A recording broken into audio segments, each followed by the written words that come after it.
So చాలా మందికి ఉండే కామన్ డౌట్ ఏంటంటే, సార్ మోకాళ్ళలో కార్టిలేజ్ ఒకసారి అరిగిపోయిన తర్వాత, కార్టిలేజ్ డ్యామేజ్ అయిన తర్వాత, మళ్ళీ నార్మల్ కార్టిలేజ్ అనేది రాదా అని చాలామంది అడుగుతుంటారండి. ఇప్పుడు మనకి ఏజ్ వచ్చే కొద్దీ జుట్టు తెల్లబడ్డము, జుట్టు ఊడడము, తర్వాత స్కిన్ రింకిల్స్ అవ్వడము, తర్వాత ఫేస్ మీద రింకిల్స్ రావడం, ఇవన్నీ ఎలాగైతే కామనో, మనకి ఏజ్ వచ్చే కొద్దీ కూడా కార్టిలేజ్ అనేది ఇక్కడ ఉంటుందన్నమాట. కార్టిలేజ్ అరిగిపోయిందనుకోండి, కార్టిలేజ్ బాగా డ్యామేజ్ ఉందనుకోండి, అది మళ్ళీ దానంతట అదే వచ్చే ఛాన్స్ చాలా చాలా తక్కువ.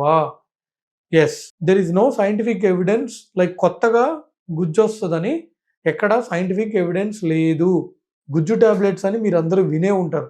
ఆ గుజ్జు టాబ్లెట్ తీసుకోవడం వల్ల మళ్ళీ కొత్తగా గుజ్జొస్తదని ఎక్కడా లేదండి. ఓకేనా? బట్ ఏదైనా అది ఎలా పనిచేస్తుంది అంటే, ఏదైతే ఆల్రెడీ ఉన్న కార్టిలేజ్‌గా కొంచెం నరిష్‌మెంట్ ఇంప్రూవ్ చేయడం అట్లా పనిచేస్తుంది తప్ప, కొత్తగా కార్టిలేజ్ అనేది ఉత్పత్తి అవ్వదు. ఇంకోటి ఏదైనా దెబ్బ తగిలినా, ఏదైనా యాక్సిడెంట్‌లయినా అలాంటప్పుడు గూడా ఈ మోకాలికి ఫ్రాక్చర్‌లయినప్పుడు గూడా ఇట్లా కార్టిలేజ్ అనేది డ్యామేజ్ అవుతుంది.